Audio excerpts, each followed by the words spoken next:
তানিয়া, তুমি কি কখনো ভেবেছ আমাদের বন্ধুত্বটা আসলে কত অদ্ভুত? অদ্ভুত মানে? আমাদের বন্ধুত্ব তো বরং খুবই মজার। তুমি যে কতটা কার্টুন তা তো বলে বোঝানো যাবে না। হ্যাঁ, সবাই বলে আমি নাকি কার্টুনের মতো ব্যবহার করি, কিন্তু তুমিই বলো, কার্টুন ছেলেদের সঙ্গে বন্ধুত্ব করা কি মেয়েদের জন্য ঠিক? বন্ধুত্বে কখনো ঠিক ভুল চলে না আরিফ। তুমি যেমন আছো তেমনটাই আমার প্রিয় বন্ধু। তোমার হাসি, তোমার বোকামি সবই কিন্তু আমার একঘেয়ে জীবনের রং এনে দেয়। তাই নাকি? ভান করে গম্ভীর হয়।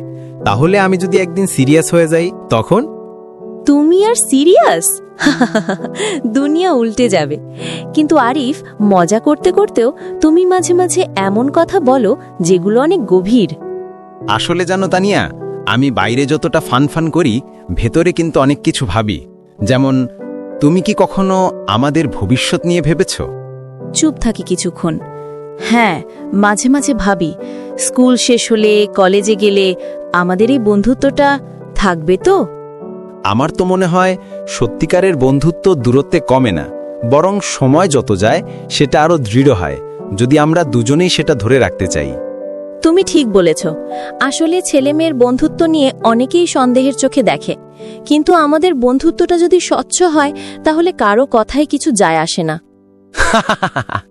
একদম ঠিক। তুমি তো দেখি আমার থেকে কম কার্টুন না। কার্টুন হলেও আমরা কিন্তু রঙিন বন্ধুত্বের প্রতীক।